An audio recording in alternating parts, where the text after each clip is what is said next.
All right, Gun Owners Radio, thank you for joining us. Remember, we make activism easy. Welcome, everybody. Thanks for tuning in to Gun Owners Radio. We appreciate you watching.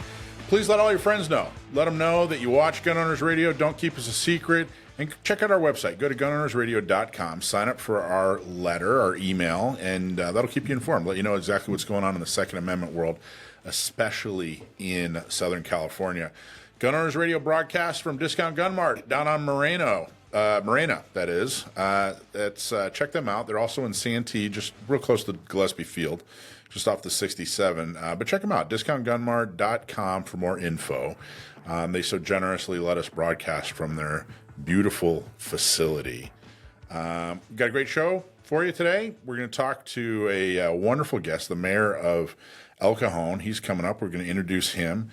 But first, we have your gun truth of the week. All right. Published in 2010, the Bureau of Justice Statistics published a study called Victimization During Household Burglary.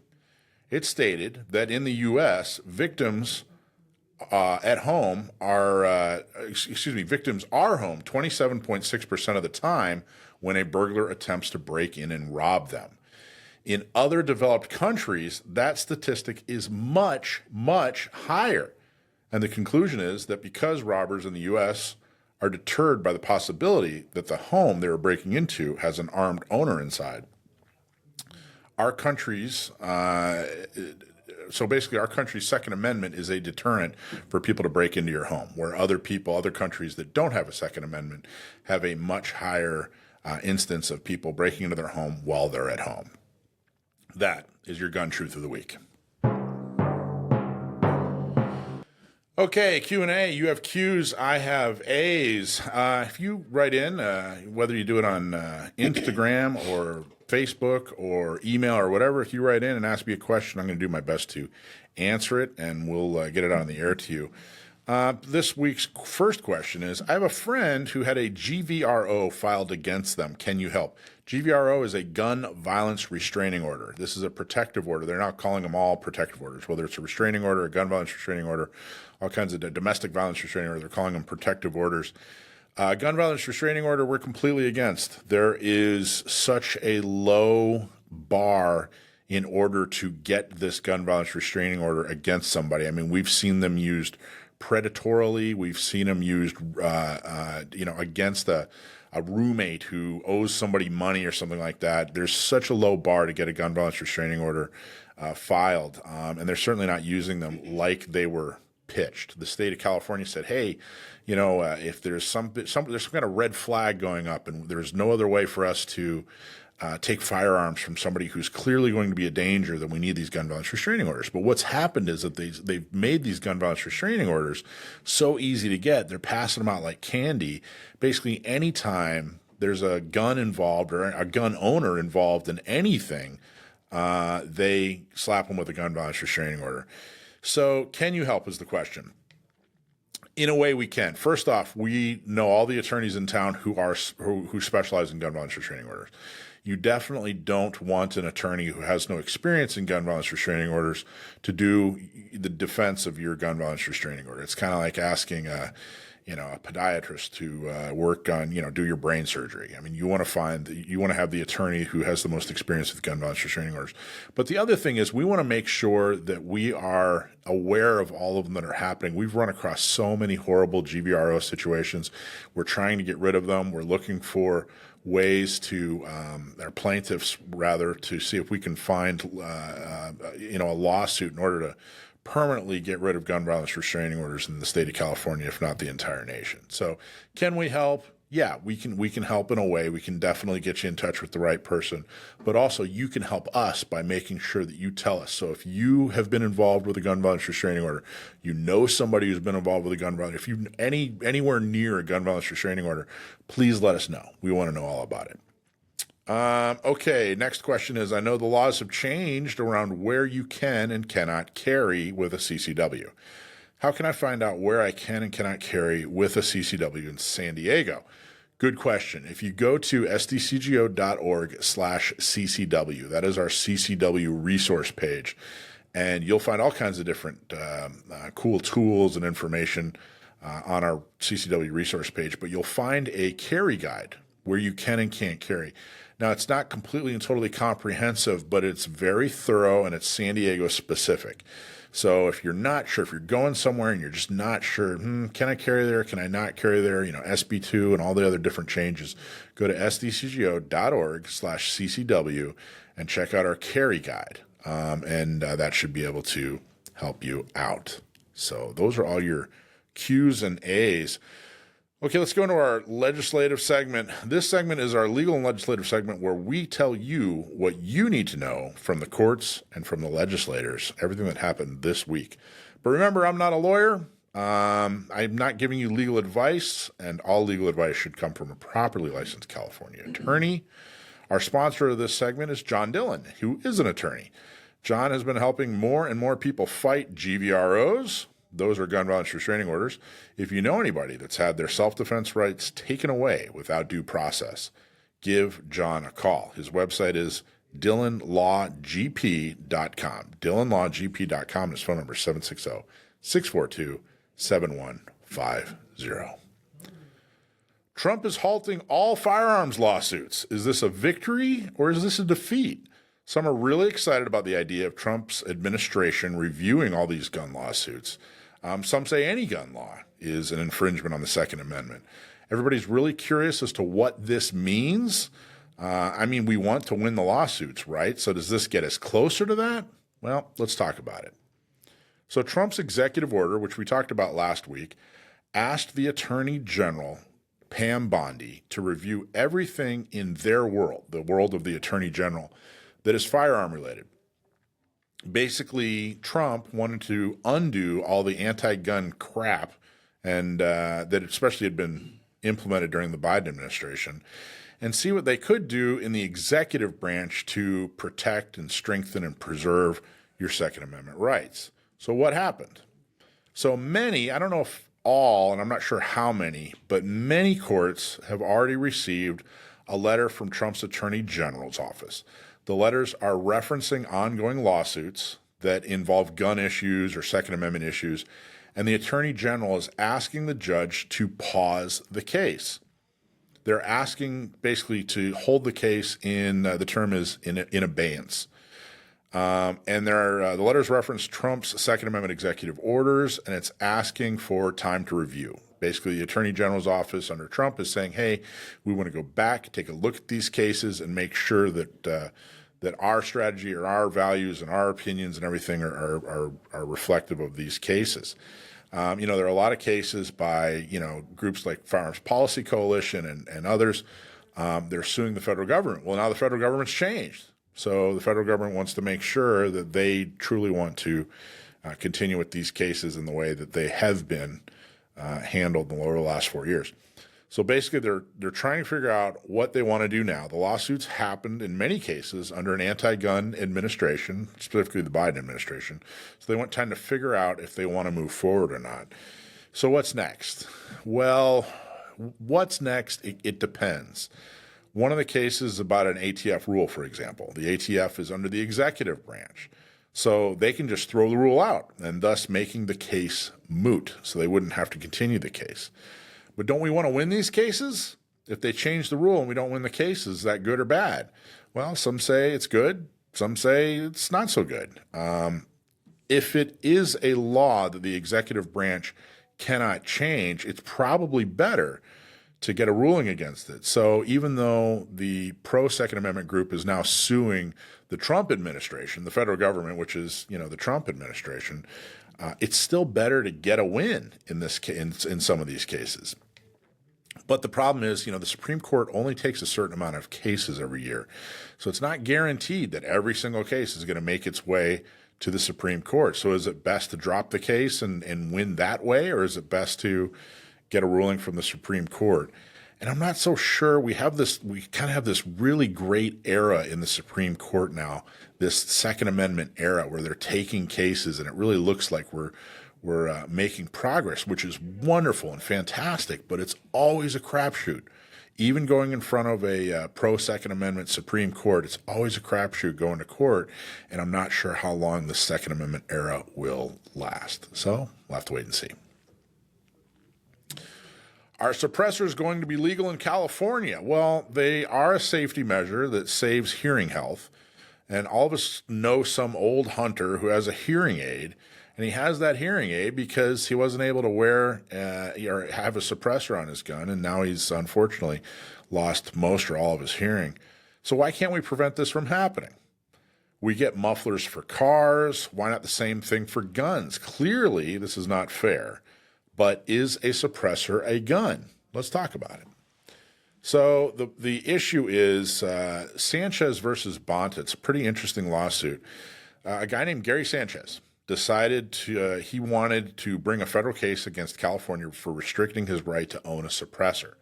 Gary Sanchez wanted to 3D print a suppressor, so he applied for permission from the federal government, and good old Uncle Sam said, no, you can't have a suppressor in California. So Gary sued. He didn't wait for anybody else. He's not backed by some big money group. He just decided, hey, my rights are being violated. I want to sue. So what happened? Well, Gary lost in district court, and he appealed. The district court ruled that suppressors are not firearms. Now, if you remember, just last week there was another case in the Fifth Circuit where a judge ruled that suppressors are not arms and therefore not protected by the Second Amendment. That was PDW Solutions and FPC, and that case isn't done yet. That was just the initial ruling. So what's next? Well, Gary Sanchez has actually now retained counsel and is up and running. He's going to appeal his case with an outstanding law firm. His attorneys are from a law firm named Cooper and Kirk out of Washington, D.C. Cooper and Kirk is very experienced with constitutional law and civil rights cases, especially Second Amendment cases. It's going to be a tough case, but remember that law firm's name. You're going to hear more and more from about Cooper and Kirk. You've already heard a little bit about them. Firearms Policy Coalition used Cooper and Kirk for a ghost gun case. They used it for New York's public carry ban, which is basically New York's SB2, and some other cases. So we're going to keep our eye on this case. And we wish the very best for Gary Sanchez. Hope that he is successful. So California Senate Bill 15, we told you last year going into the January that, hey, there was at least a placeholder bill that was an anti-gun placeholder bill. Well, now it's been filled. California Senate Bill 15. Will it put dealers out of business for good? That seems to be the goal, but how? So this was actually written by a local San Diegan. The bill was introduced by a local San Diegan that we're very familiar with. State Senator Blake Spear, who is vehemently anti-gun. She has been anti-gun since she was since her city council days, and she has now basically written this gun dealer harassment bill. Times of San Diego says there are more firearms than people in the United States, and many end up lost, stolen, or associated with a crime. As a result, Senator Catherine Blake Spear introduced legislation this week to tighten rules on gun sales in an effort to reduce gun trafficking.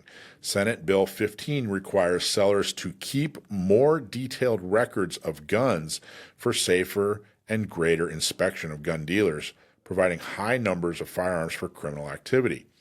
Under the bill, the State Department of Justice could revoke dealer licenses for 2 years for those who fail to allow a DOJ inspection of their premises, don't keep accurate business hours, or fail to correct violations within 90 days. So let me just reread that. They could revoke an FFL's license, a federal license. The state could revoke a federal license for those who fail to allow DOJ inspection of their premises, don't keep accurate business hours, or fail to correct violations within 90 days. Now, what's a violation? Well, violation sounds really horrible, but a violation could be anything. It might mean that they, don't dot an I or cross a T on an application, or somebody puts the country they live in rather than the county they live in, or vice versa. A violation, there's an extremely low bar for a violation for an FFL. It could be that you have the wrong disclosure in the employee break room. I mean, it's really, really a low bar. Quote, we know California has tough gun safety laws. That's the new term they used for anti-gunners use to make anti-gun laws sound warm and fuzzy. We know California has tough gun safety laws, but the problem is ensuring that everyone is following them, said Blakespear in a statement.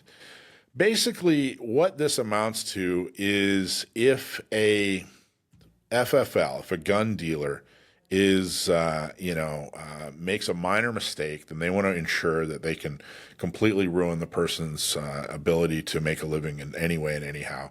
And if there is some kind of crime committed against the FFL, like if somebody steals from the FFL, something like that, they want to blame the victim. They want to blame the FFL.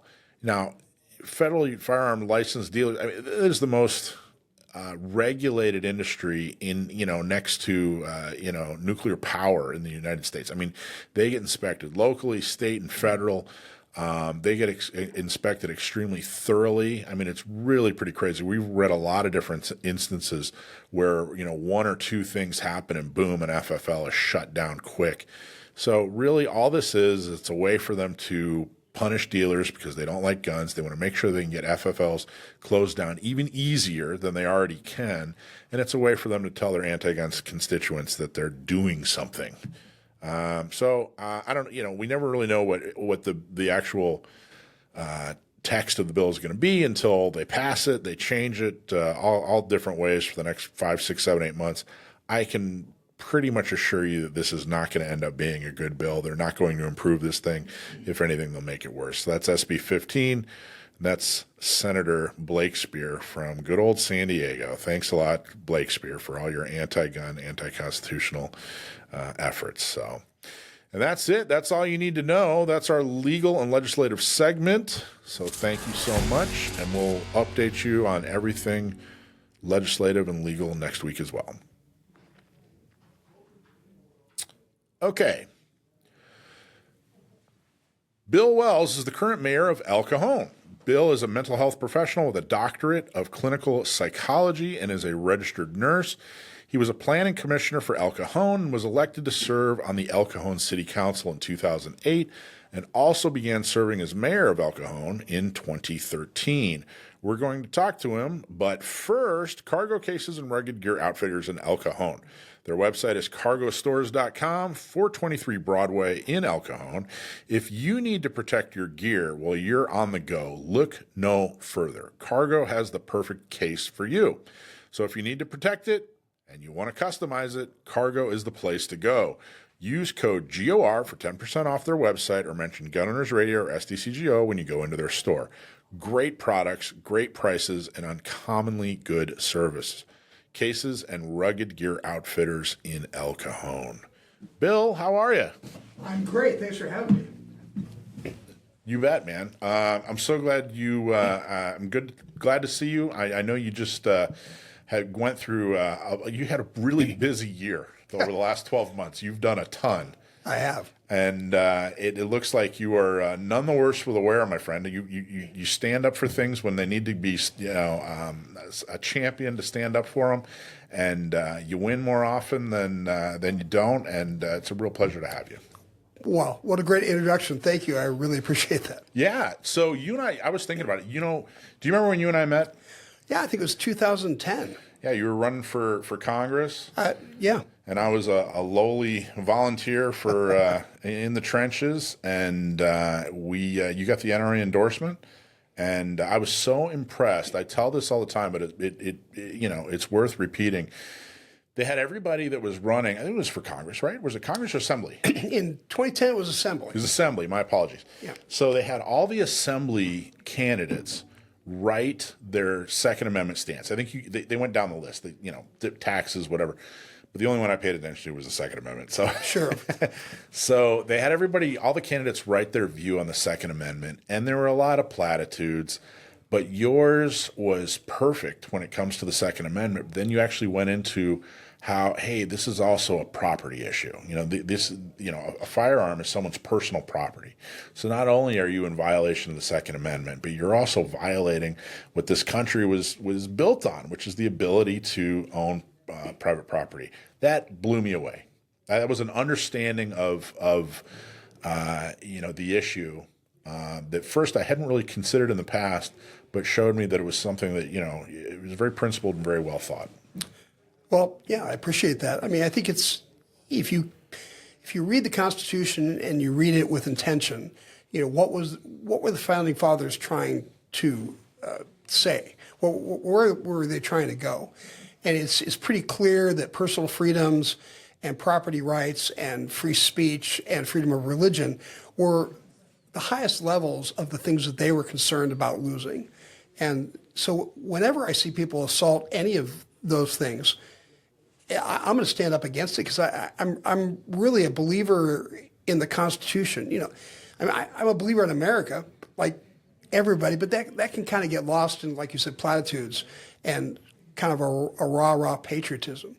But from a political science point of view, America has been the most successful form of government that the world has ever seen.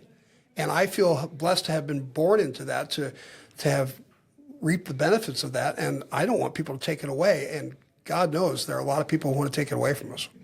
You have have a successful career in mental health. I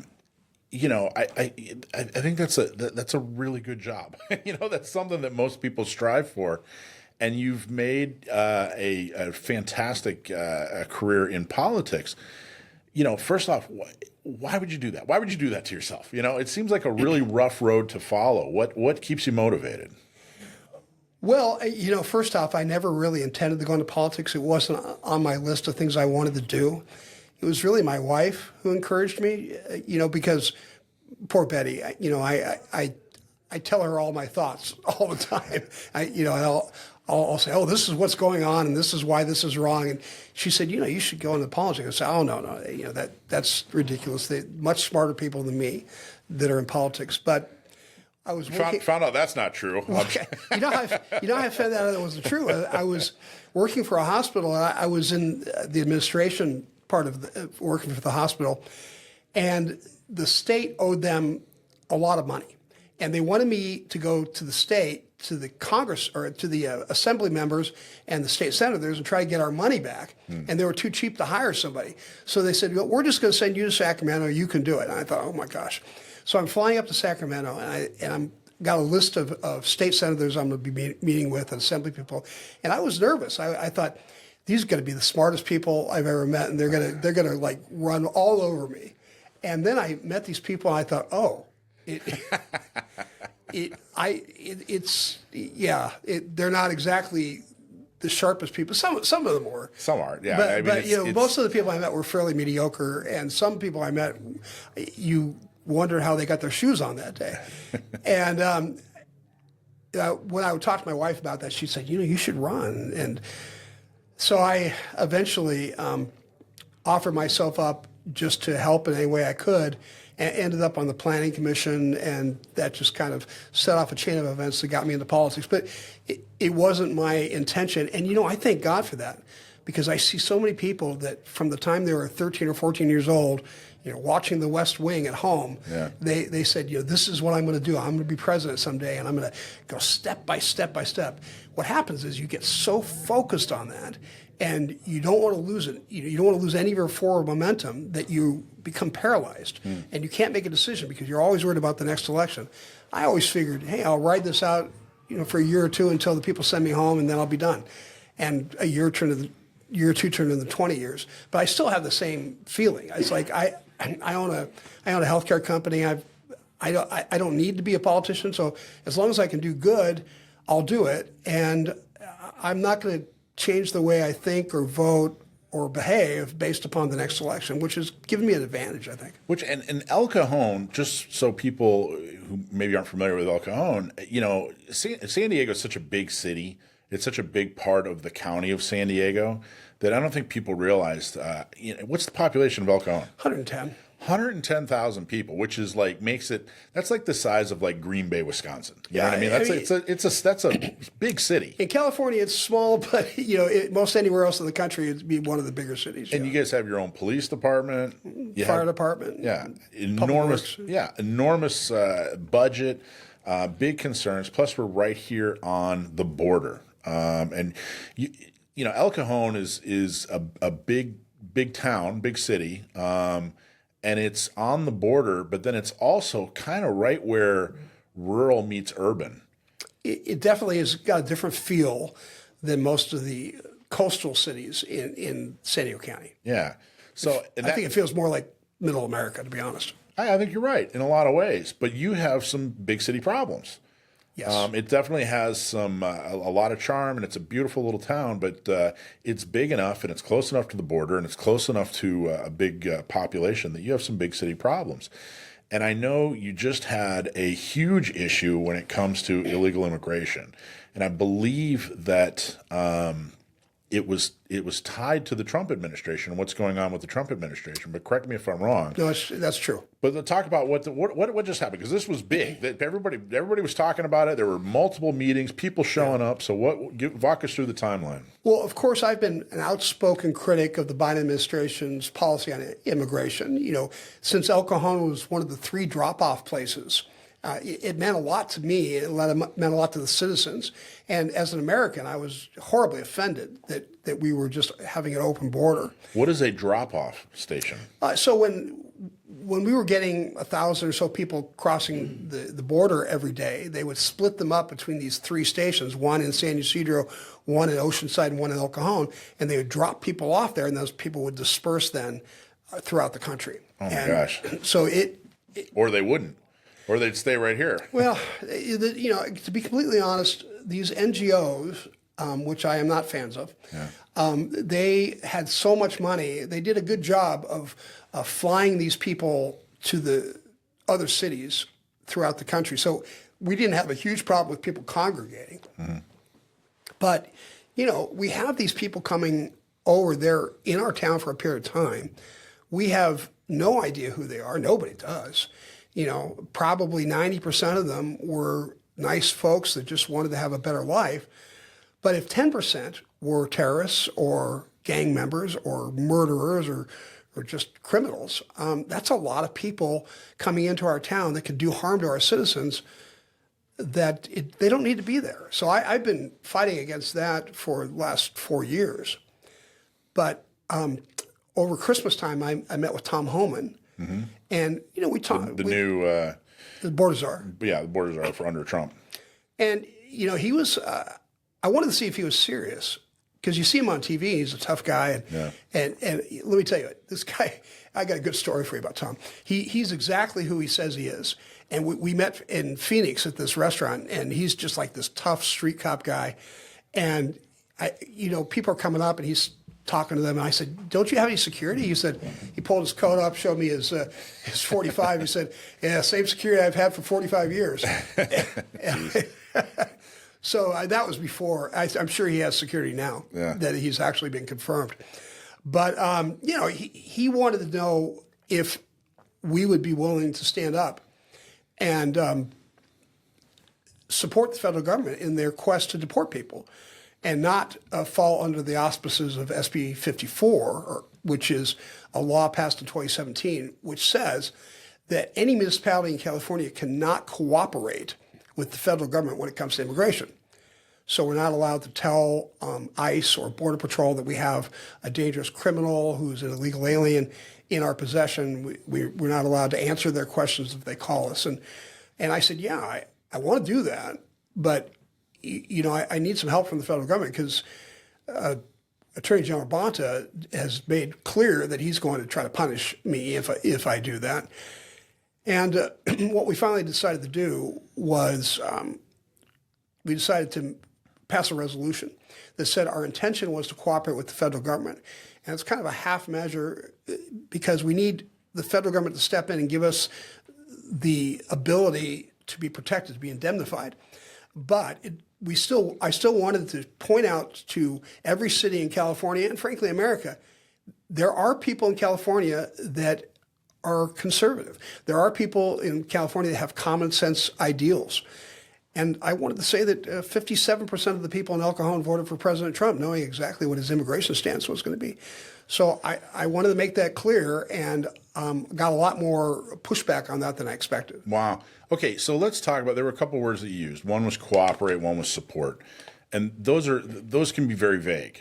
Support can just be like, hey, go get them. Support can be, hey, we're gonna actually, be there with you, and you know what I mean. So so other than just, I would assume that one of the things, it sounds like one of the things is if a police officer arrests somebody and they're an illegal alien, then you'd say, hey, here's an illegal alien.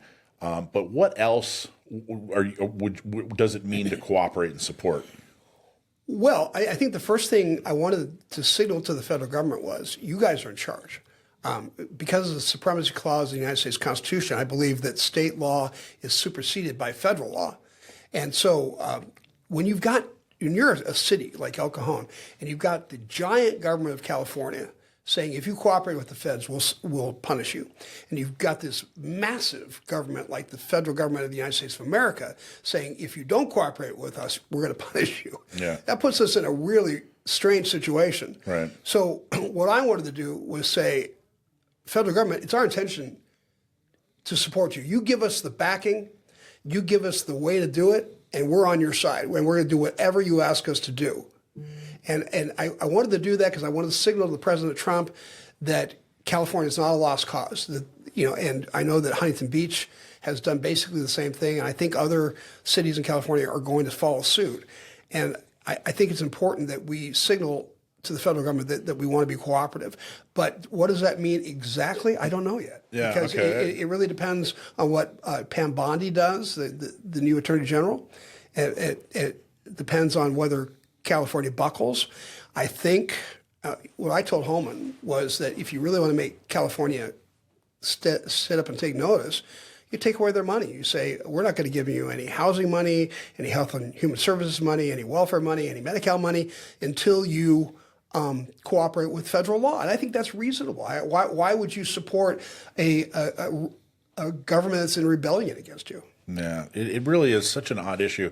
I heard a statistic that I think it was like 59%. They just, I think it was Pew just put out a poll that it's like 59% of the nation agrees that illegals should all be sent back to wherever they came from.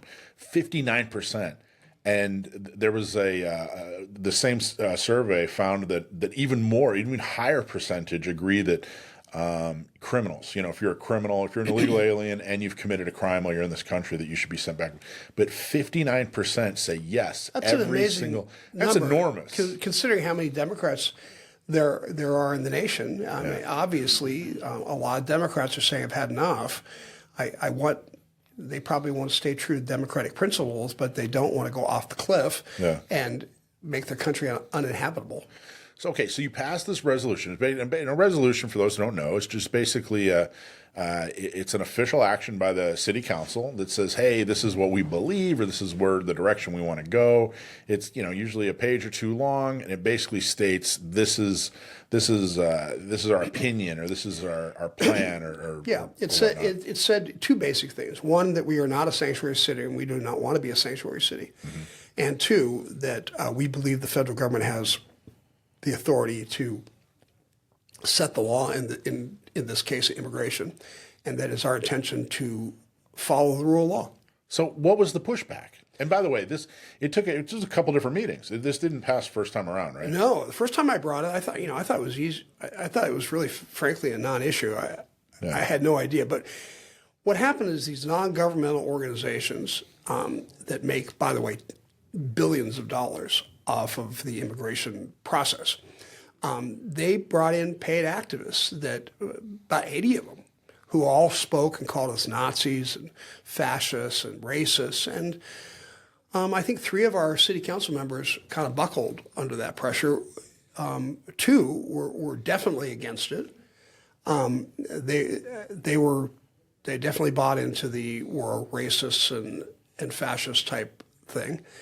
And one of them, Steve Goebel, I think he was on the fence. He didn't like the language, so he voted against it because he wasn't completely there yet. And then he decided he wanted to bring it back with a few changes, which I agreed to, and we brought it back and passed it.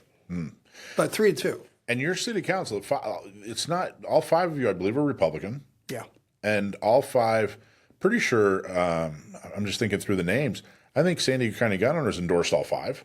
I mean, it's not like they're, I guess what I'm saying is it's not like, for those listening outside of California or maybe even just aren't familiar with East County and, El Cajon in San Diego, there's nobody on there's not like a bunch of, weird left-wing progressive extremists or whatever. I mean, you guys, there's a lot of solidarity and a lot of, well, for most issues, this is the first time I've ever felt like the council had moved left.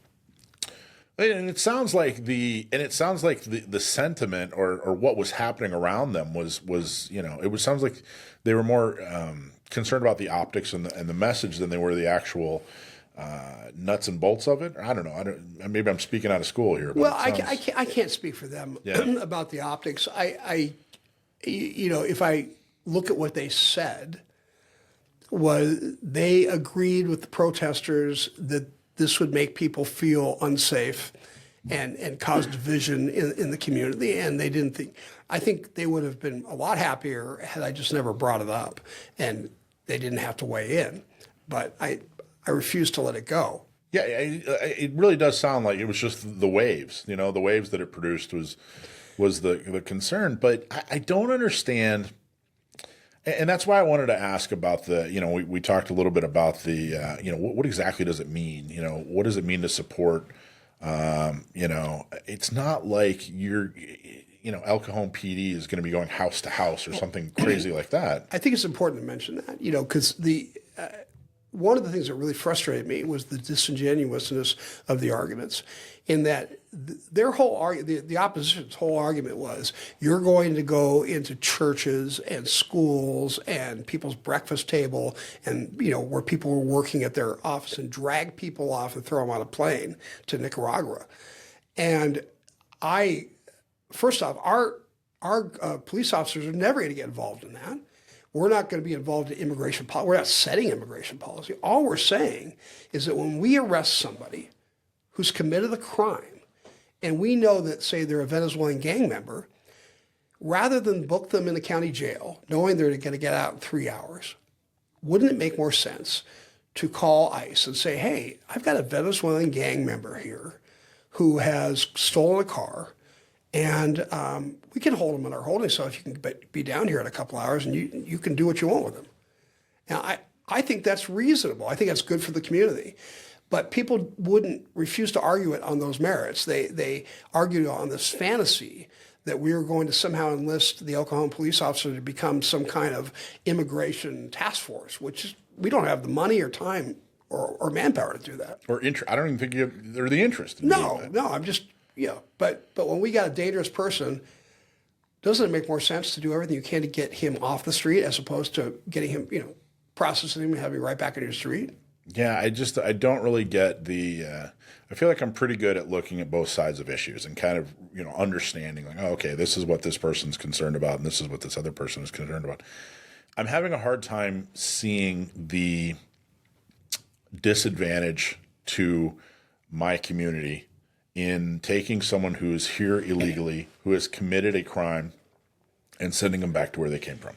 I don't see what the problem is. Well, all I can tell you is for a nice person, for somebody who's thought of themselves as a good person all their life, has tried to do good things all their life, to sit in a room where 80 different people are calling you a racist and Hitler and the worst human being on the planet, that can get to people sometimes. Yeah. I don't like it, but yeah. It's extremely intimidating. I mean, holding public office, and it feels like every single eye in your city is looking at you. I get it. But I totally get it. My litmus test is it real? I mean, if I'm doing something that's real, if I'm really doing it, and people are calling me out because it's evil, then I'm going to look at that and say, am I being evil? But if I'm doing one thing and people are saying, no, what you're really doing is this other thing, which is completely untrue, it's hard for me to get excited about that because I'm logical. I'm not gonna fall for rhetoric. Yeah. So what's the next step on this thing? It's passed. It's passed. It's done. Is there now we just wait and see what the federal government does and says? Yeah, Or? I think so. Yeah, I think, Pam Bondi is on the move. You've been reading the news the last couple of days. She just sued Illinois. She's just filed papers against New York. She's mentioned California and said, "You're next." So, it's going to end up going to court. I think that the Trump administration is bold enough to actually hold money back from California, and I think if they do that, California will fold because we're already $80 billion in debt. Jeez, great. Now, another issue that you've been extremely vocal on that affects not just your community, but man, it seems to affect every community, and that's homeless. Yep. The homeless. 10 years ago, I worked in the middle of downtown San Diego, right off of Broadway, right where the Horton Plaza, it used to be Horton Plaza, and it used to be the NBC building. It's uninhabitable now. Unbelievable. I just went there a year ago for the first time in years, and I walked from downtown to Little Italy, which used to be a really nice walk. And now it was like I was on the set of some post-apocalyptic movie. It's exactly true. In the middle of downtown. It was crazy. So it's not just San Diego, it's every town in, even some of these artsy frou-frou, beach towns, Del Mar and Solana Beach. Every single town, it seems, is dealing with a homeless problem. And you've been very vocal on that. Talk about that. You're the mayor of El Cajon, a city in San Diego, in California. Yeah. You're where the rubber meets the road. So tell us what's really going on. The unvarnished, Yeah, I'll tell you exactly what's going on. Well, first off, I just want to re-mention that for 35 years, since 1988, however long that is, I've been in mental health. And so many of those years, I worked in the emergency room doing psychiatric evaluations. I know this population. And let me tell you something. If you ask any cop, any firefighter, any EMT or paramedic, they're going to tell you that 95 to 100% of the people that are on the streets are drug addicts. And that's why they're homeless. It has nothing to do with housing. It has nothing to do with falling through the cracks. It has nothing to do with money. It's that people don't want to spend any money on anything other than using drugs. And the state of California helps them do that. Now, why is California so much worse?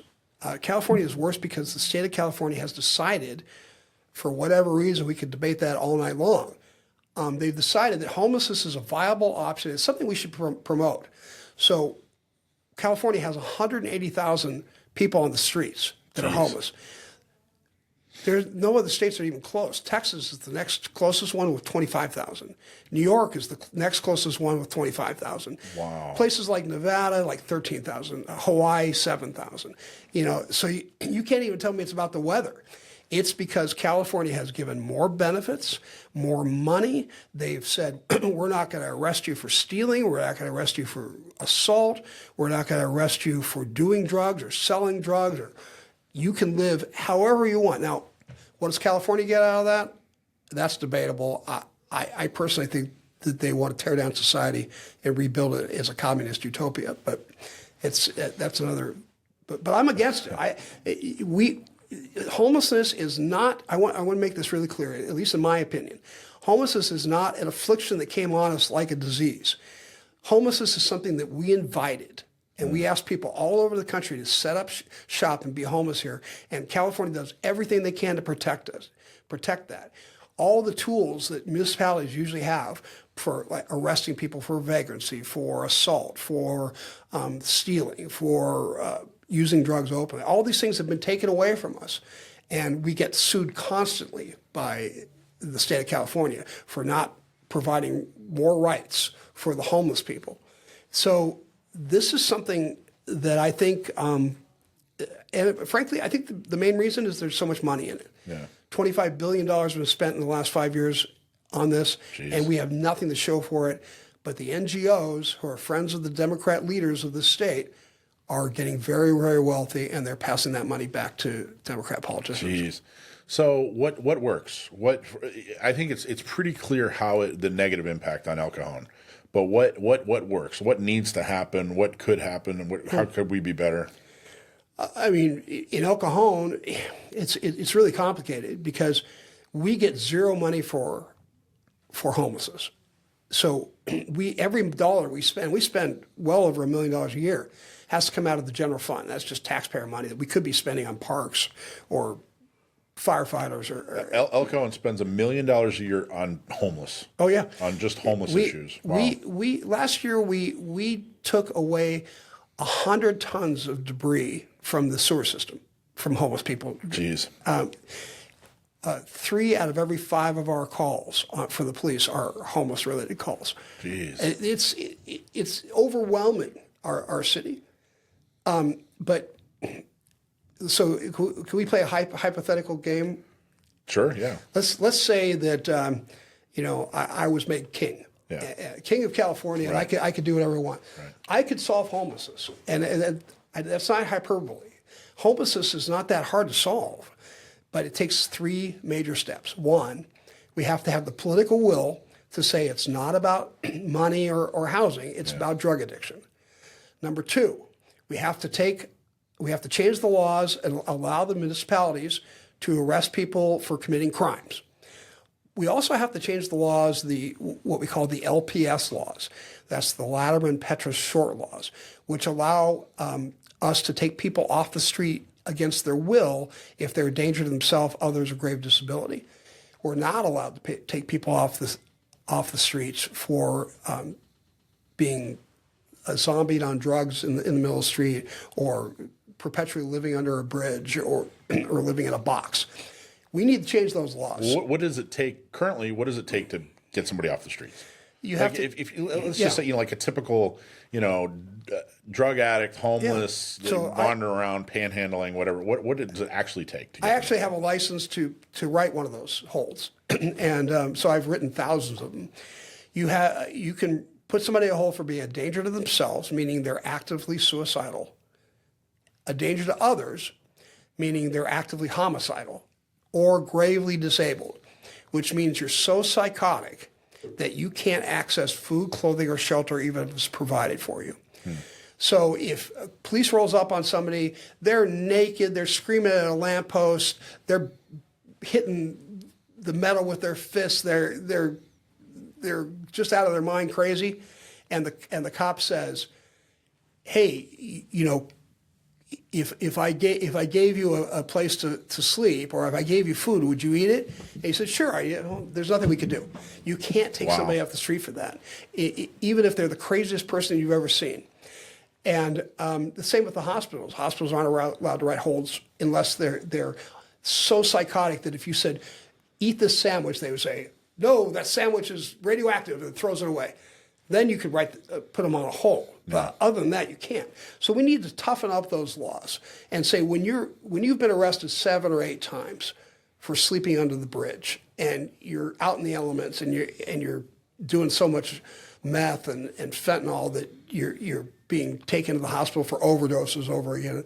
At some point, we could say, okay, we're going to take you before a judge, and the judge will then say you're commended to go to treatment or to jail. Yeah.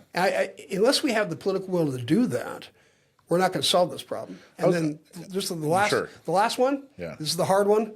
We're going to have to build state hospitals again. That's exactly what I was going to ask. I mean, clearly, I don't think somebody who's a drug addict and either they're crazy because they're drugged out of their mind, or they've been drugged out of their mind so long that they are now crazy. You can't. Jail is not the right place for them. So we'd have to build more mental hospitals, huh? I think in most cases, yes. There's this debate, well, is it mental illness or is it drug addiction? And as somebody who does this for a living, I can tell you most of the time we don't know. You can't tell the difference. At some point, it all merges into one. Yeah. Sometimes we know that they had a diagnosis before they became drug addicts, but a lot of the people that have schizophrenia diagnoses, they're wandering the streets, and just because of the environment, they get involved in the drugs as well. But I don't know. So the mental health hospitals, you'd say we definitely have to. We'd have to house them somewhere with some kind of program to. Let me just put it in perspective.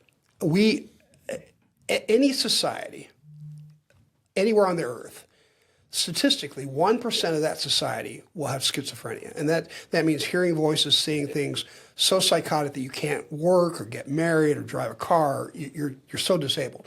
So that means we've got 35,000 people statistically in San Diego that have schizophrenia.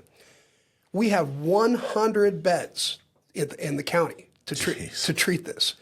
The rest of it, we have another couple hundred long-term beds that are in private facilities, but we have no way to take care of these people. These people are taken care of in what we call board and cares, which are just private homes that make it their business to take care of schizophrenics. And some of them are okay, most of them are not. They get $600 or $1,000 a month to take care of these people. They give them the bare minimum of food, the bare minimum of care, and they just wander the streets all day. That's not what a civilized society should be doing. We should have hospitals to take care of them. And we did have hospitals, and unfortunately Ronald Reagan was part of I love Ronald Reagan, but he was part of that. Yeah, I've heard that. I've heard that he shut them all down and said, hey, we're not going to... He did it because he kind of had to. There was this big movement after One Flew Over the Cuckoo's Nest came out that people were saying state hospitals are cruel and unusual. And at the same time, Thorazine had just been developed. So the scientists were saying, oh, schizophrenia has been cured now. You don't need hospitals anymore. And he was like, well, the people don't want it. They're all against it. The doctors say we don't need it anymore. I guess we can close the hospitals down. He made a mistake, but I think he was good intentions, but it was a mistake. It is crazy listening to some folks, like the mayor of San Diego, Todd Gloria, listening to him talk about the homeless issue. It's like he doesn't even live on the same planet. I mean, he's going down this path of saying, well, gee, we just don't have enough affordable housing. And if you walk around, like I said, when I was walking around his city downtown, and it looked like an apocalyptic movie set. It wasn't that the folks that were there, it's not that they just couldn't balance their checkbook and save a couple of bucks and buy a house. It's that they were either drugged, crazy, or both. Yeah, you see these people who are like zombies walking in the streets, and they're screaming at lampposts, and they're naked, and they're dirty, and they're just, they're just like out of their minds. Imagine you take that guy and you say, hey, guess what? We've got a condo for you. And we put him in the condo. It's like everything's going to be good. Sure. Go, make sure you sign up for SDG&E and, and get your carpets cleaned. And, no, he's like, blah, blah, blah. Yeah. He can't do any of those things. He's just saving up for, the down payment, Bill. That's all. Yeah. And I don't mean to mock the homeless. They have problems. So maybe it's self-induced or maybe it's not. But the idea that a politician, Mayor Todd Gloria down there is saying, well, gee, we just don't have enough. It's so delusional. I don't even know what to do with that. So statistically, in the past 5 years, the state of California has built 37% more housing units for the homeless. Sounds like a good thing, right? Well, we have 51% more people on the street today than we did 5 years ago. So, jeez. And we've spent $25 billion doing this. It's not working, guys. But do you know that, like Sandy Rescue Mission and the East Can Transitional Living Center, they cannot get any funding from the state at all because the only funding the state will pay for is housing first. So if you say, no, I don't think it's a housing problem, I think it's a drug and alcohol problem, I think it's a spiritual problem, I think it's a medical problem, they say, okay, no money for you. And so they only pay for housing programs that everybody knows doesn't work. Is there a light at the end of the tunnel? Is there any good happening on the homeless issue, or are we still right in the thick of it and it doesn't look like there's anything I don't think there's anything coming down the pike? I don't think there's anything good tangibly. I think the fact that America seems to be on a different track right now, America seems to have red-pilled, and they're very interested in the common sense. You can tell by the way we're cutting out waste, fraud, and abuse, and I can only hope that sentiment will take hold in California, and people will rise up and throw people out of office and say, "You've had your chance, you've screwed it up." And well, now, so you're running for re-election in 2 years for mayor. But then in 4 years, you've announced that you want to run to replace Joel Anderson, who will be termed out on the County Board of Supervisors. Is part of the reason that you've announced and you're running for the county board? Is there something more that can be done at the county level to help with homeless? Oh God, yes. I mean, the county has an $8 billion budget. They have all the mental health money. They have all the homeless money, and they don't spend it. You know, the county yells and screams at us for not having enough shelters, but I've got 3 shelters in my town. Do you know how many shelters are in the county, the entire county of San Diego? How many? 0. Jeez. They have no interest in solving this problem.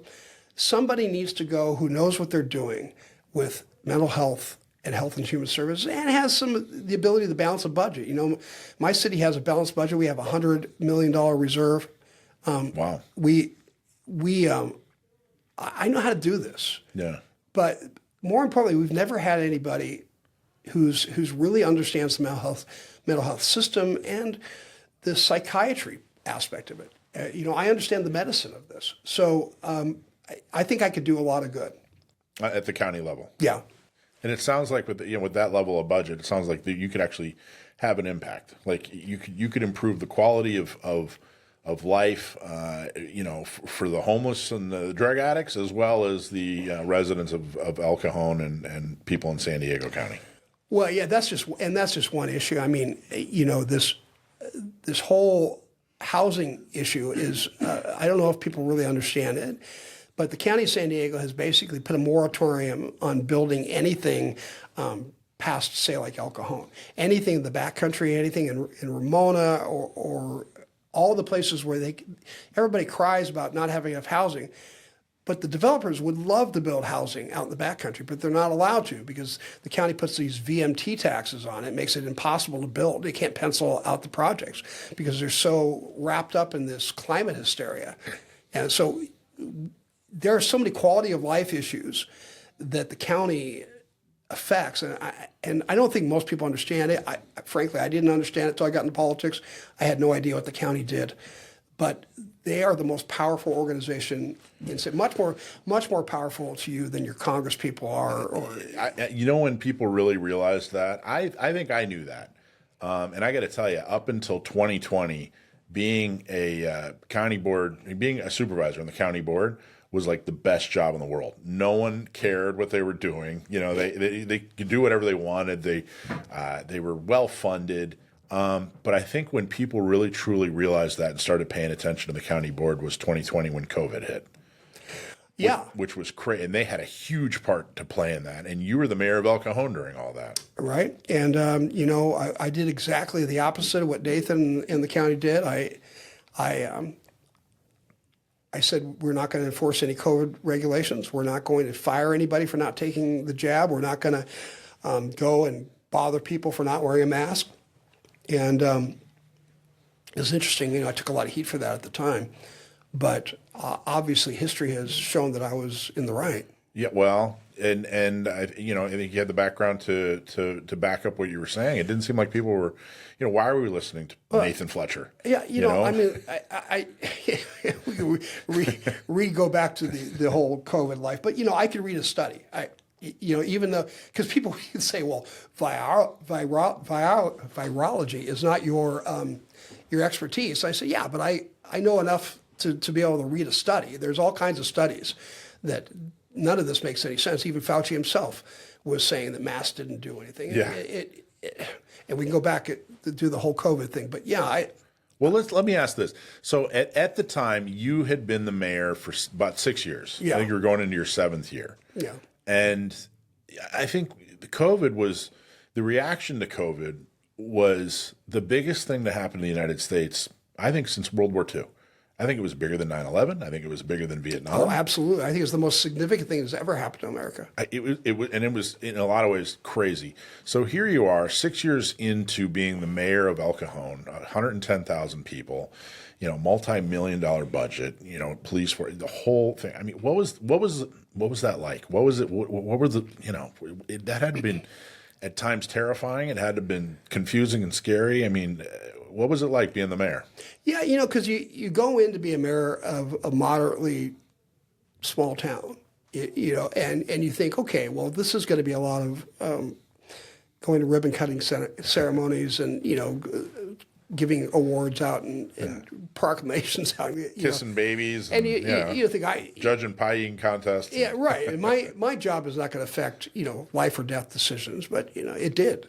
And I started off being open to the idea that this was a very, very dangerous plague. And I was willing to go. I stood up with Nathan Fletcher in the first couple days and said, yeah, we should shut everything down for 2 weeks and you know, just let the hospitals rest so that the ICUs don't get overwhelmed. But me and everybody else in America, you know, we had a computer and I started researching and it didn't take me long to figure out that this is not right, that, you know, most of the people that died would be over 80 and, you know, shutting everything down was not the way to deal with this, right? Look, I got really sick with COVID. It's a bad disease. I can tell you, it almost got me. But I never thought it was a good idea to shut everything down. I didn't think it was a good idea to take away people's civil liberties. I didn't think it was good to take kids out of school. And I certainly didn't think it was good to basically tell people they had to take an untested shot that was an mRNA vaccine against their will if they didn't want to. I was all for, like, if you want to take it, you know, do what you want. But so I had to stand up. And I remember when I told my wife, I said, I'm going to have a press conference tomorrow. I'm going to say that we're not going to follow any COVID regulations because this is wrong. And I said, this is the end. They're going to throw me out. I was sure that my political career was over. Everybody told me it was. Jeez. And I figured, like, you know, if that's the way it is, that's the way it is. I got to be honest. So that's what happened. What happened? Now, when you did all that, when you said, "Hey, El Cajon, we're not doing all this," what happened as far as, like, what was the messaging from? Did you hear from Nathan Fletcher? Did you hear from the county? Yeah, like, I heard from everybody. What can you tell us? Well, I got a cool nickname. I was named COVID Bill. COVID Bill. Which. No, I mean, you know, there was a lot of blustering. A lot of people. First off, the county said that they were going to override us. They were going to send their own police department, the sheriffs, in to arrest people that were not following COVID regulations, and then they were going to sue us, and they were going to sue me, and you know all the usual threats. noise. And was any of that intimidating? Yes, all of it was. So how do you, you know? I think a lot of people, you know, I used to work in a sea full of cubicles, you know, and if somebody in the next cubicle didn't like you, they'd report you to HR or something like that. Not that intimidating. In your job as the mayor of El Cajon, when they're threatening to send their own police force into your city and they're threatening to sue you or whatever, like those are real consequences. Like, how do you? I'm sure you were intimidated. How do you get through that? Faith in God. You know, and you have to have the humility to really ask yourself the question, am I doing the right thing?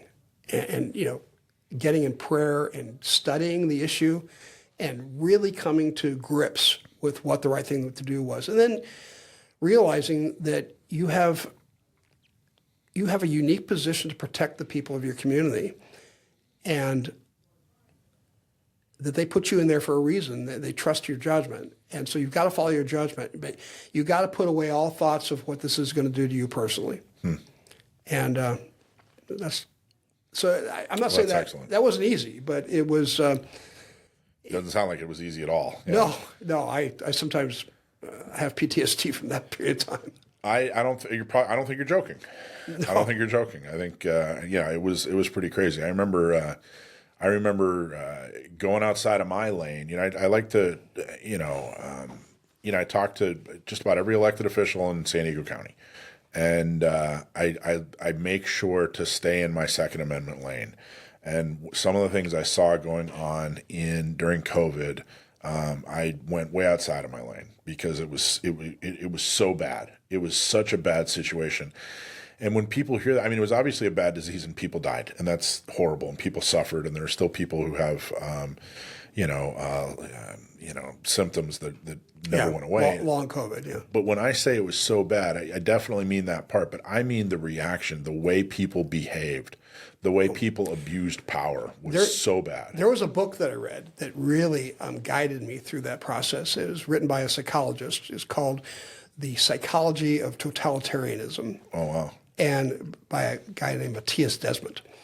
And I recommend anybody who wants to understand the psychology of why did the German people go along with the Nazis, and why did Americans turn against each other in COVID? I remember growing up as a kid hearing about the Nazis saying, well, I would never do that. If they came and told me I had to turn in Jews or something, I would say, forget you, I'm not going to do it. But it happens in every society, and it's something called mass formation psychosis, and it's really super interesting. But this will happen again if we don't stop it. I don't even think it's stopped happening. I think there are still people who are still, these horrible. They're still under this influence of COVID, of what was happening with COVID. I don't think they've truly come to grips with the reality that things went too far and that your next door neighbor was the problem, know? And we're getting very philosophical, but if you think about what happened to the Biden administration, not just the policies, but just the kind of change in society where America was being torn down, and if you didn't go along with it, if you thought maybe transgender surgeries for minors were not a good idea, people didn't just disagree with you. They would shriek at you. They would say, you're the most horrible human being on earth. I believe that COVID really opened up that lane for people so that people felt very comfortable in just excoriating anybody who wasn't going along with the public sentiment on any of these new wild kind of ideas. And, climate change, transgenderism. You name it, yeah. Homelessness. What was the name of the book again? The Psychology of Totalitarianism. Okay, good. Bill, this was an awesome conversation. I'm looking forward to supporting you in your reelection for mayor. And I'm very glad that you threw your hat in the ring real early for the County Board of Supervisors. Pretty early. So I look forward to more success. And we didn't even talk about guns. Well, I think we didn't. We're going to. We're going to talk a little bit more about guns a little later on the show here. A couple of things I want to get your feedback on. I am a Second Amendment guy. No, I know. Yeah. Not only, you were a partial owner of a gun shop for a while. I was, yeah. Yeah, and like I said, your Second Amendment stance when you were running for the assembly was the best I've ever seen. So, but yeah, we'll talk about guns, I promise. Okay. But thank you, Bill. Thank you so much for the interview and the conversation. Thank you all for having me. Yeah. But you're not going anywhere. We still have some stuff to talk about. But let's see what's next on the agenda here. Okay, the deployment section. This is where we need you. You're an activist. We want to make it easy. Red, White, and Badass Brew Coffee is the sponsor of this segment. Get 15% off by using GOR at rwbbcoffee.com. Red, White, and Badass Brew Coffee. rwbbcoffee.com. Go order some coffee. Okay, so lawsuits aren't the only way. There's a lot of activism that has to be done, and Gun Owners Radio wants to make that easy for you. Good news is it's fun. There's a lot of opportunities to do that. You get to meet and talk to people, but mostly what we're trying to do is build success, build a society or a community so that we'll have a successful election season coming up. So this is all the things that we do in 2025 are going to make us successful in 2026 elections. We want to get the right people elected. That's the main purpose for San Diego County gun owners and Inland Empire gun owners and Orange County gun owners. That's what we're trying to do. We have great people doing lawsuits, and those are extremely important. But unless you're the attorney or the plaintiff or the judge, there isn't much for you to do on a lawsuit. You can donate to the folks that are filing lawsuits, and we encourage you to do that. But we need you to do the activism to move the ball forward and make sure that we get the right people elected. So we give you opportunities to help. And what we're doing is we're giving you an opportunity to help others become as passionate about the Second Amendment as you are. You get to help grow the community so that next time that we need everybody to vote the right way, we can get that message to them and you can help us find those people. You know, America is the land of the self-governed. That's the experiment of the United States. That's what we're trying to do, which means you have to be involved. Freedom is not a spectator sport, and Gun Owners Radio makes it easy for you to get involved. So let's talk about how you can get involved. Train with a national expert. The how of shooting is easy. The when and why of defensive gun use, well, that's the real challenge. So learn from Massad Ayub. He's coming to town in San Diego at his Armed Citizens Rules of Engagement class on March 8th and 9th. Knowledge is your best defense. Secure your spot now at gunownersradio.com. Just click the link for Mastering Self-Defense. So go to gunownersradio.com, sign up for his seminar on March 8th and 9th, and learn from the absolute best. That's one way you can get involved. Meet Massad Ayub at our exclusive welcome dinner. So if you join us for an evening with Massad Ayub on March 5th at Discount Gun Mart on Morena, which is where we're broadcasting from, with mouth-watering food from Sauced Pizzeria in Pacific Beach. Absolutely top-notch. I love that place. Tickets are on sale now. Space is limited, so don't wait. Just click on the Mastering Self-Defense link at gunownersradio.com. That's the website, and come and meet Massad Ayub and have a bite to eat and have a lot of fun with us. We need volunteers also with this event, the Mastering Self-Defense Week. We're still looking for a few helping hands for the welcome reception dinner. That's easy and fun. So all you got to do is sign up at the sdcgo.org/volunteer website. Also, Intro to Off-Grid Communications. The next one's March 15th. This thing has been really popular. This class has been great. So if you want to stay connected when traditional methods fail, take this class. You'll take home the skills, practice, and gear so you can make sure you're connected when the grid goes down. You sign up at the website. Just go to gunownersradio.com for that. Are these classes for you? Let us know. We're asking for your feedback so that we can give you what you want. We're gauging interest for 2 exciting potential classes.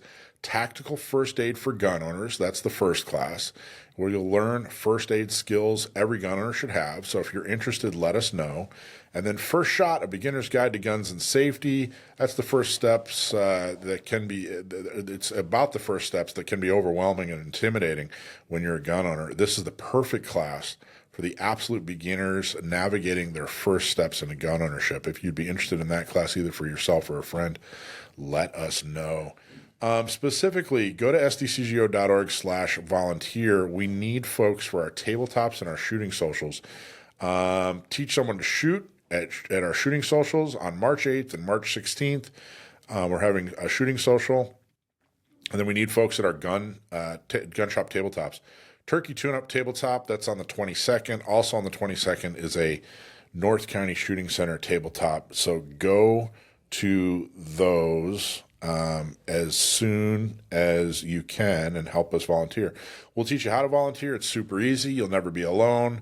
There'll always be someone there to help you. All we need you to do is say, yes, I can, and then be there. So stay informed, get trained, be a part of the community, and we'll see you at the next event. Okay, Stump My Nephew, everybody's favorite segment, sponsored by Seal One, seal1.com. Website is seal1.com. Cleaning your gun shouldn't take forever. Seal One makes it faster and easier so you can spend more time on the range or just living your life. And now, what everyone's been waiting for, Seal One is finally available in an aerosol. That means even quicker, no hassle cleaning, just spray, wipe, and you're good to go. But here's an insider tip. Seal One isn't just for firearms. Use it around the house on squeaky door hinges, sticky sliding doors, window tracks, tools, metal parts in your garage. Anywhere you'd normally grab WD-40, you can use Seal One, and it makes it easier in the aerosol can. It cleans off rust, grime. It keeps your everything running smooth, so try it today. Grab yours now at seal1.com. One and done with Seal One. Bill, you ever use Seal One? You ever heard of Seal One? I have not used it. It's a cleaner and a lubricant, and they're wonderful. The main guy, Dwight, is very supportive. He was a SEAL, hence the name SEAL 1. And it's they're making a run at WD-40. It looks like they're Cool. gonna, So I more than once I've used gun oil on like a squeaky this, that, or the other thing. Yeah, it's probably good. Probably works just fine. I've probably used WD-40 on guns. I got to be honest. I let my oldest son. He was a special forces guy. I let him clean my guns. He likes to do it. So. Oh, really? Yeah. Oh, well, there you go. He probably gets it done right then too. Probably better than me. Because he was in the Marine Yeah, Corps? he was a Marine Recon. Yeah. Okay. So he gets it done right. It's probably squeaky clean. He should open a business, a gun cleaning business. I bet you that. Does anybody do that? Here and there, I got to tell you, there's definitely a market for it. In fact, somebody I just talked to somebody. We'll be talking to them in a few weeks, but there's a market for it. It's Interesting. Yeah, mobile gun cleaning would be I'll tell fantastic. Sam, how you doing, man? I'm good? well. How are you guys? Good, Sam. So this is Mayor Bill Wells. He's the mayor of El Cajon. Sam Lichman is my nephew. We found out years ago when he's 25. We found out when he was 19 that he's extremely good at gun trivia. So if people, if you email in a question and he's never heard the question, we read it to him live on the air. And if we read the question, they'll get a hat or a T-shirt. And if you stump my nephew, then we give you a special prize, something cool. really cool. So, all right. So Sam, you ready for this one? Yeah. Well, let's hope so. You've been throwing me some hardballs lately. Yeah, and I think he gets like 95% of them right, Bill. Really? Yeah, for over the last 6 years. Not that many. How did you learn that much about it? His mom. It's exactly what happened. His mom, my sister, was like, he knows a lot about guns. Everybody's mom thinks, all right, I'm sure he's amazing. Everybody, you're his mom. Of course you think he's amazing. So we tested him once, and he nailed it. And then we kept throwing questions at him, and he nails it. Not only does he nail it, but he usually gives you like a mini lecture on the subject too. So he just proved himself, continues to prove himself. People love the segment too. So. But now I'm getting them all confident here, Bill. Jeez, let's see. I think if I had to put money, I think you're going to get this one, bud. So, all right, this is from Guy in San Marcos. He writes in. His question is, what's the biggest firearms manufacturer in the Philippines? Guy in San Marcos, thanks for writing in. First off, Bill, do you know this answer? No. Yeah. Okay. No idea. Yeah. Go ahead, Sam. Biggest firearms manufacturer in the Philippines. Biggest firearms manufacturer in the Philippines. Now, let me preface my answer by saying this sounds like some weird, totally off the wall question, but the Philippines does have a long. Would it be does or do? Because it's one country. I would say does. Someone correct me. The Philippines has a pretty long history of manufacturing firearms, and I'm not just talking like sporting type firearms, but they've had a factory making 1911s there pretty much since World War II. They have leftover U.S. tooling that we sent there when we set up production, and they've kept the factories running. I don't know if they're still using the original tooling. Maybe they've invested in some new dies, some new milling equipment. That stuff would wear out. But if I understand correctly, the largest firearm manufacturer in the Philippines is Armscor, which is part of the same company as Rock Island Armory. Now, Rock Island Armory has no relation to the original Rock Island Arsenal that used to be a part of the U.S. government. They are a private company out of, I want to say, Pahrump, Nevada. And together, they and Armscor manufacture ammunition. Is Aguila one of their sub-brands? I don't know. I won't say it is, so you can't quote me on it. But they make 1911s. They make 22 TCM ammo. They make 1911s in 22 TCM to shoot the ammo. They make some other stuff too, like shotguns, but they're really pretty well known for their 1911 platform pistols. So the answer provided is Arms Corps Global Defense Inc. is the biggest manufacturer of firearms in the Philippines. You nailed it. Arms Corps is also one of the largest firearms manufacturers in the world. Arms Corps exports about 80% of its products to over 60 countries. Arms Corps also has manufacturing facilities in Stevensville, Montana, and Pahrump, Nevada, just like you said. And you and I have both been to Pahrump. A lot of people listening have been to Pahrump. Arms Corps acquired Rock Island Armory brand, a leading 1911 manufacturer and developer. There you go. Nailed it. Great job. Nice job. That's pretty impressive. I know, right? What do you got as far as blogs, Sam? Well, my most recent blog post that went up is I guess you could say an addendum to the previous one. What the heck happened to Big Green? This one's part 2. Last week on the show, I mentioned that I had done a little bit of, I don't know if you could call it investigative journalism, but I definitely put together a fairly complete version of a relatively little known story. What happened to Remington Firearms after it went bankrupt in 2020? What are they up to now, and how did they get there in terms of business relations? And so this most recent blog post talked about the ammunition side. Many people don't know this, but Remington Ammunition and Remington Firearms are 2 completely separate companies. They are not associated in any way other than sharing a common lineage. And as far as I can tell, Remington Firearms, which is actually owned by a holding company called Rem Arms that was set up for that purpose, but you can read about it in my blog post.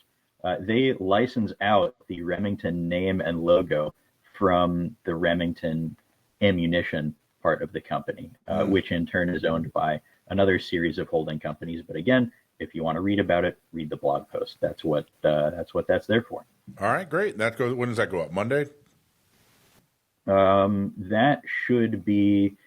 See, I scheduled these in advance, so I can't remember if it's. No, yes, that one's already up. It's already the one up. that's about to go up is another book review. Another book report. I like it. Perfect. All right, Sam. Awesome job. Stay with us. I want you to weigh in on some of the things in our next segment. Our next segment is the Shoot You Straight segment. No bull, just straight shooting on today's hottest gun and political topics. It's time for the Straight Shooter segment. Okay, first thing I wanted to talk about is, and this is, Bill, I think you'd be particularly interested in this because it involves the county board. And this is one of the reasons we need good people at the county board. It used to be pretty good. I mean, they had 5 people there for about 30, it's about the same 5 people for 25, 30 years. And they concentrated on emergency services and keeping the roads paved and kept a low profile. But in the last few years, especially since they implemented the term limits, we've had some pretty crazy characters going in and out of the county board. We've had, just in the last couple of years, we've had 2 people resign. Right, Nora Vargas and Nathan Fletcher. Yep. Oh, or was it 3? There was another guy, Dave Roberts. Yeah, Dave Roberts was this. Well, 3 people. Yeah, all Dems. I'm sorry. Yeah, they were. Okay, so did the county pass the anti-gun regs that they were trying to pass? We talked about this. You probably saw it in our email. The answer is no. Anti-gun supervisor Tara Lawson-Raymer introduced a regulation to stop licensed gun dealers from doing business with law enforcement agencies in San Diego. This, of course, is her way of hitting 2 birds with 1 stone. She doesn't like law enforcement, and she really doesn't like gun owners, so why not make it hard for cops to prepare and hurt gun dealers at the same time? That's exactly what this regulation was trying to do. Her reasoning from the dais was absolutely ridiculous. She talked about why she wanted to do this. And she basically said that the city of San Diego passed it, so we should be consistent with what they do. And then she said that licensed gun dealers in San Diego are essentially bad actors, is the exact quote that she used. And expecting them to comply with laws is a, quote, wing and a prayer. That's how much she thinks about gun owners and specifically gun dealers. She couldn't bring herself to publicly pretend that this new law would actually keep anybody safe because it wouldn't. But the regulation did not get enough votes Tuesday to pass. Big thanks to Supervisor Joel Anderson and Supervisor Jim Desmond for working with San Diego County gun owners to make sure that they voted against this. Desmond absolutely agreed with us. If an FFL is in business, then they're a legal business to do business with. Side note, Monica Montgomery Stepp, who was on the city council for San Diego, and she's now the supervisor for like the central downtown district. When she was running, when she was on the campaign trail to replace Nathan Fletcher, she and I met, and she was, oh yeah, no, guns are fine, and gee, I like guns, and I'm a gun owner. And she went to college in the South somewhere. I think I want to say outside of Atlanta. I may be wrong. And yeah, she's not anti-gun. And meanwhile, there's not a single gun regulation out there. There's not an anti-gun measure that she doesn't love. But isn't that typical of politicians when they're on the campaign trail? They're always like, oh, my dad and I used to go hunting, or right. Everybody's got some anecdotal story to kind of give them credentials. But but she just lied right to my face. Her allegiance is to she. The truth is, she probably doesn't have a problem with guns, but she's got to parrot the party line. Well, and both of them, Tara Lawson-Raymer and Monica Montgomery Stepp, are both anti-law enforcement. I don't think that's hyperbole. I think that's pretty accurate. Well, yeah, that's the new thing. That's if you're going to be a radical leftist, which is what at least San Diego Democrats think they have to be. That's one of your positions you have to hold. So, and this regulation, like I said, was kind of two birds, one stone. It was, hey, let's harass law enforcement and gun dealers at the same time with one regulation.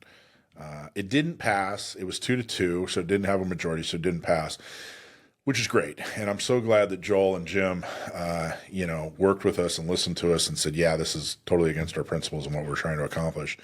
But, they're down one supervisor, and my fear is that Tara's going to bring this back after they see whatever new anti-gun, supervisor is. Well, let's hope John McCain can pull it out. John McCain, we've had our issues with. I got to tell you, I don't know. I think he'll probably be better than the other two. Yeah. Well, let's hope whatever happens, we can block this thing, because it really just doesn't do any good. Basically, if you're an FFL, then you should be able to do business with that FFL. I don't see any advantage to, jump through hoops and. Well, that's why it's so important to have principles about the Constitution. There are businesses that I don't particularly like. I don't particularly like marijuana dispensaries. From a medical point of view, I think it's a bad thing. We can argue about that all day long. But if it's a legal business, I'm not going to go after that business. I'm not going to try to find clever ways to damage them, because they're a legal business. And you think that the Democrats should have the same principles. Say, like, I don't like guns, but it's in the Constitution and it's a legal business. We need to leave them alone. But they don't think the same way. And how did you just put it in a creative way to go after them? That's exactly what this is. They basically say, hey, we want you to prove all the things that you've already proven. Basically, we want you to prove all the things that we already know about you because you have an FFL. If you don't have an FFL, you wouldn't be able to prove all these things that you take these various steps to get your FFL.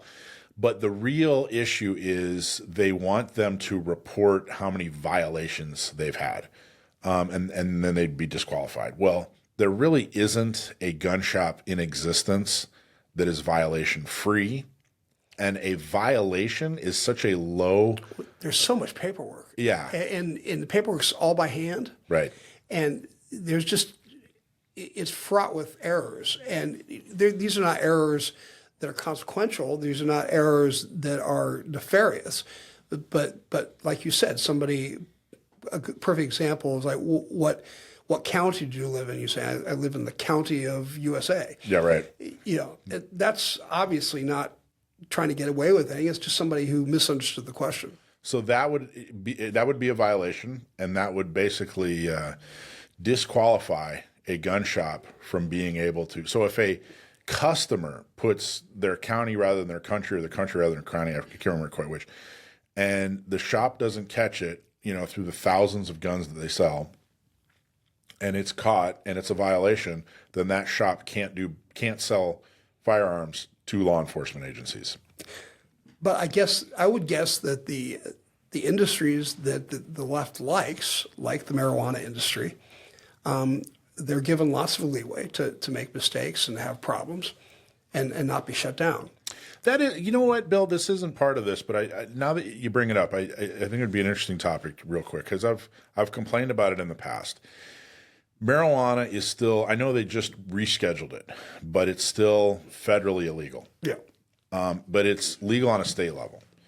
And that puts gun owners in an interesting position, because if you're a gun owner and you purchase marijuana legally, you know, if you touch it, whatever, if you buy the little gummies to help you sleep at night, whatever, any kind of, you know, controlled substance, any kind of marijuana product, you're now committing a felony, you know, and because there's this conflict between state and federal. And I've made the complaint in the past that the reason this hasn't been fixed is because Democrats hate guns and Republicans hate pot, and that it's a problem, you know. And what are your thoughts on that? What do you think about? First off, what do you think about it being a felony for any gun owner to touch any kind of pot product? And then second, what do you think about a solution? Yeah, it's interesting because we're talking a difference between what is technically a violation and then the things that they're really going to go after somebody for.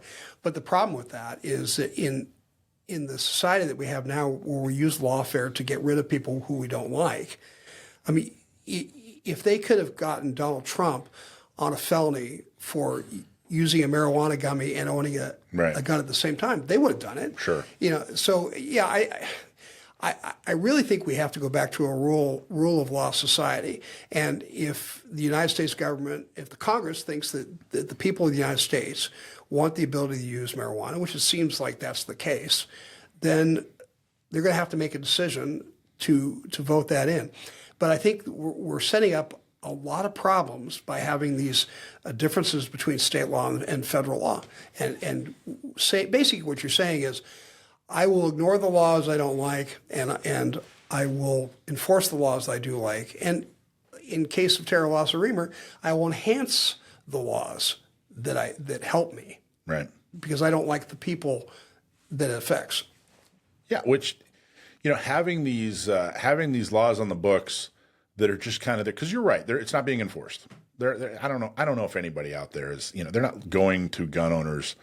And checking them for marijuana or I've never heard like that. Are the feds even prosecuting people anymore? My understanding is it's kind of been this, you know, this kind of this stalemate. Like, hey, you leave us alone, we'll leave you alone. It really isn't a big issue. They're not prosecuting, but having these violations on the books, and they're just there in case you step out of line, you know, is another tool in the tool bag to beat you over the head with if they want. It's enormously intimidating. It's certainly not, it seems very un-American. That's not the country of the self-governed. I agree. You know, and I wish there was some political will out there to fix it. But like I said, if you talk to a Republican, he doesn't want to touch marijuana. You talk to a Democrat, they don't want to touch guns. You know, and it's like we've I don't know. Although I think the sentiment amongst Republicans is changing in that regard. I see a lot of people. I'm against marijuana because I worked in an emergency room, and I probably admitted one patient a week to the hospital for marijuana psychosis. So I mean, I've seen how dangerous it can be, but you know that mine is a medical issue. I don't have a moral issue about it. Yeah, I've never touched it. I grew up in Florida and Hawaii and California. And how do you get through those three states without trying marijuana? Well, I did, but I've never touched it. And but it just seems like, I don't know, this just seems like one of those things where it's not a moral issue. You know, it's like, hey, this is just good government, and it seems like it needs to get fixed. And people I think that the handwriting's on the wall about marijuana. I think it's basically legal everywhere, and it probably we should be in harmony with state and federal law. I think so too. So okay, so good news is it didn't pass. I hope it doesn't come up again once they seat somebody. But like you said, maybe the next person who gets into the seat, who gets elected, will be more in tune with our concerns. We'll say so. Sam, what do you think? You got any thoughts on that? This it's just so typical of state and local politics, and you guys out there in California have another another level there because your county is the size of a state. But it's so typical of state and county politics of trying to make this regulation or ordinance that mostly consists of making something illegal that's already illegal. Like they've done that here in Virginia a few times, and Mayor Wells, I'm sure you can speak more to this, being, well, a mayor. But it's like, oh well, I got elected by saying I would by saying I would go tough on guns, and I would pass gun control, and so I'm. Oh, Looks like it does something, but really doesn't, and so then to my supporters and say, "Look, I did something," without actually doing anything. yeah. Yeah, there's a lot of that happens, sure. All right. Next thing I want to talk about. This was very interesting to me. KQED is reporting. Stanford study finds excuse me, let me start over. Stanford study finds children more likely to die in mass shootings at home than at school. Gun violence in schools is a pervasive worry for American parents, but new research suggests that children are more likely to be killed in mass shootings in their own homes. Stanford researchers analyzed 121 mass shootings in the U.S. involving at least one pediatric victim over an 11-year period. The findings, published this week in JAMA Pediatrics, are striking. 59% of children who died in these mass shootings were killed by a family member, most often a parent. Dr. Stephanie Chow, the study's senior author and associate professor of surgery at Stanford Medicine, said that the data challenges how we think about preventing these tragedies. Quote, people tend to think that gun violence occurs mostly at random events that they cannot protect their child against, Chow said. Their perception is heightened by the media's focus on rare shootings at schools, concerts, and public events. While those are frightening events, far more mass shootings occur at the hands of parents and family members within the home where children should be safe, end quote. I was extremely impressed with that quote.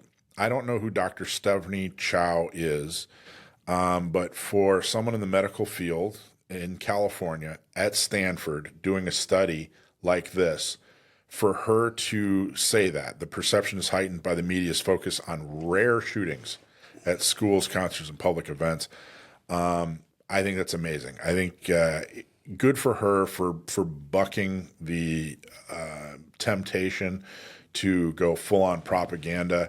It is extremely sad and horrible and tragic if there's any kind of violence at a school. But I got to tell you, when I see the other side, the anti-gun side, using these tragedies to scare people into passing public policy that they want passed, I think it's just absolutely horrible. The reality is it is extremely rare for there to be some kind of shooting at a school. You'll see something on the news. You'll see a shooting on the, school shooting or whatever on the news, and they'll say something like, yeah, this is the 247th school shooting of the year. And, no one's heard of another, the other 246, and come to find out, if you really do the research, they count almost anybody as a child. They count almost anywhere as a school shooting. If you're, 4 blocks away from a school on a Saturday night when, at midnight, and there's a drug deal between 2 drug dealers that, ended in a shooting, they'll consider it a school shooting, and they've done this for political reasons. I think it's horrible. But I thought this, it was an interesting study. I certainly don't know if it means we should, I don't know what it means we should be doing different, but what I took away from this thing is that the idea that there are so many school shootings, that these mass shootings is some kind of national problem that's escalating and happening every day or whatever is completely untrue. And this research probably unintentionally proved what we've been saying for years. So I don't know. What are your thoughts on that, Bill? Well, it's we talked about, let's go back to COVID. You know, when we talked about COVID, we talked about the vaccines. And, you know, we pointed out that they really weren't helping that many people. Say, yeah, but if you could save one life. Right. And that was, you know, that was the emotional argument. And, you know, so when we're talking about people that are murdering other people with guns, it's such a small percentage of people that are being killed as compared to the 100,000 kids dying a year of fentanyl, the million kids a year dying in abortion. You know, we don't care about those statistics. We don't care about all the people that die from other reasons. It's focusing on the thing that we don't like.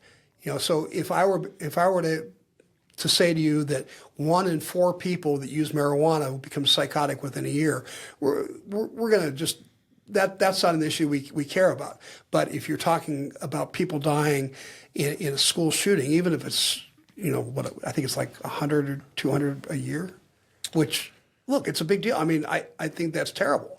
But it just shows you how disingenuous politics are. And I think people have a real hunger for us to talk about issues in a common sense, realistic way.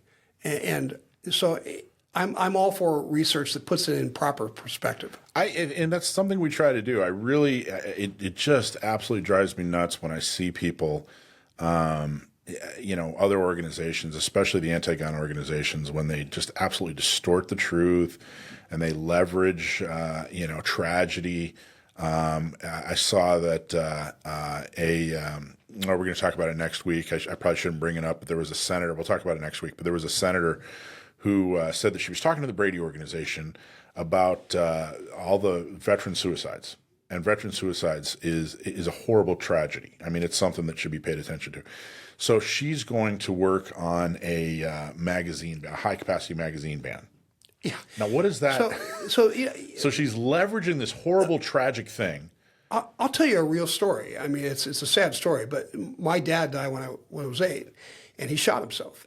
And he was an alcoholic, and he had some mental health problems. And if you don't like guns, you go after the gun and say, if he had not had a gun, he would still be with us. But that wasn't true. I found out later he had made several attempts by other means. And the tragedy here was not the gun. The tragedy here was an undiagnosed and unhelped addiction and mental health problem. And, you know, to focus on guns, and suicide's a big thing because you know that about 60% of all gun deaths are suicide. Mm-hmm. And so to focus on, like, we wouldn't have this problem if there weren't guns in people's houses. Well, we know throughout history people have committed suicide, whether they had guns or not. So the mental health and the spiritual problem that causes people to commit suicide, maybe that's the focus that we as a nation should be putting resources and time and effort into, and not the means of delivery of that death. Yeah, I think you're absolutely right. I think that's an excellent point. Sam, you got anything to add? No. Nope. Good. Okay, good. Well, I appreciate it. Bill, awesome conversation. Appreciate you having the time to come in here and talk to us. Again, look forward to your success, and we look forward to supporting you for your run for mayor. Thank you so much. I appreciate it. You bet. And thank you so much for all that you've done, not just on Second Amendment issues, but to make East County, to make El Cajon, make San Diego County a better place. So thank you so much. I appreciate the encouragement. You bet.